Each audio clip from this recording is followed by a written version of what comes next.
If you are studying a language and feel like you get worse and worse and worse and worse instead of getting better in that language, this video or podcast is for you. My name is Azrin and I run a business called the Calgary Language Nerds. We teach a whole bunch of different languages. If you want to take any classes with myself or anyone on my team, please contact me by going to the link in the description box of this episode, and I'd be more than happy to talk to you. And we can figure out how we can help you to become fluent in whatever language you're trying to learn. Now, I've been learning Mandarin for 9 years, and recently I was feeling like I'm getting worse and worse and worse over time instead of getting better.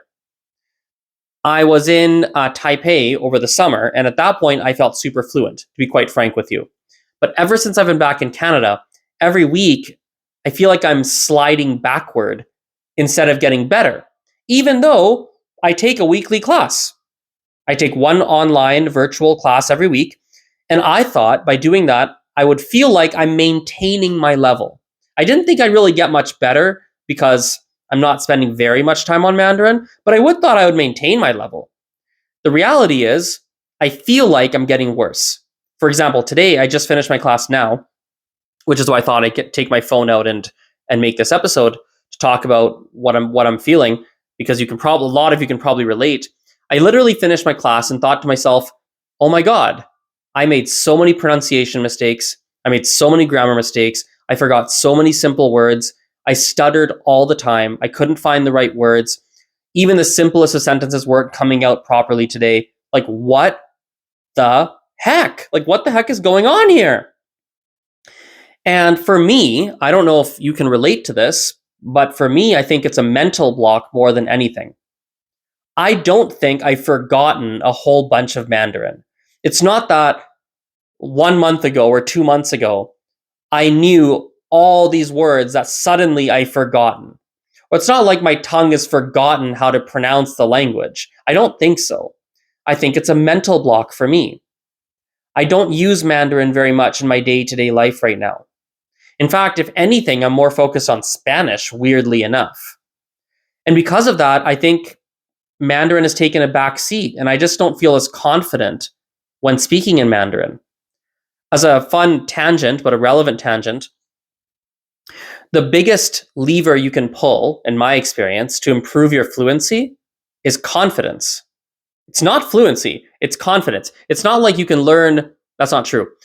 Vocabulary or grammar, none of those are the biggest lever you can pull. If you just felt more confident, you actually would become better in the language. And right now, my confidence is a little bit lower in Mandarin than it has been, let's say, than it was, for example, 6 months ago, or 3 months ago, or 4 months ago. And so I'm feeling it in my overall level, my overall ability to communicate. The other thing that's worth mentioning too is that I've seen people, and I probably do it too, although it's hard to see it in myself, I see it in others. I've seen other people who mistake their fluency with how hard the learning process feels. I'll say that again. They mistake how hard the learning process feels with fluency. Don't get those mixed up. Maybe I need to tell myself that right now. Maybe I actually am speaking Mandarin very fluently and I'm not getting worse, but it just feels hard. You see, I'll tell you a story. Yesterday or 2 days ago, I had a class with one of my long-term Spanish students. I've known her for a long time. She actually might even be the first student I ever taught, possibly. And we were doing a listening activity in class. She told me at the end of the listening activity, wow, I felt like that was harder and I didn't do very well. I feel like this is getting harder and harder for me as we do these listening activities. And the strangest thing was I was just about to praise her for how well she did in that listening activity. She actually, in my eyes, performed way better than she ever had.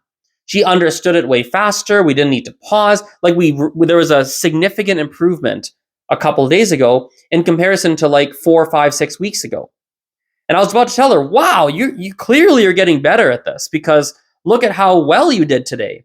And there's some objective measures I can even prove it to her by if she didn't believe me. But of course, she does. But I like to view things objectively sometimes. So in case I have to prove to a student, or demonstrate, hey, look, I can show you, this is exactly how I know you got better.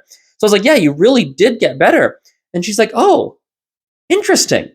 So the mistake she made, and perhaps the mistake I'm making now for Mandarin, and perhaps the mistake you're making, is you're confusing difficulty, struggle, challenge, like it feels hard, and you're mistaking that with fluency. Just because something's feeling harder now doesn't mean you actually speak less fluently now than you did 2 months ago, 3 months ago, so on or so forth. Does that make sense? So yeah, I guess that's really all I have to say today. Pretty short video, short podcast. If you have any questions or comments on this, please let me know. Go to the link in the episode description box. It'll take you to a contact form. My social media is all there as well. You're more than welcome to reach out and let me know if you have any questions or comments. Have a wonderful day. We'll chat soon. Bye-bye.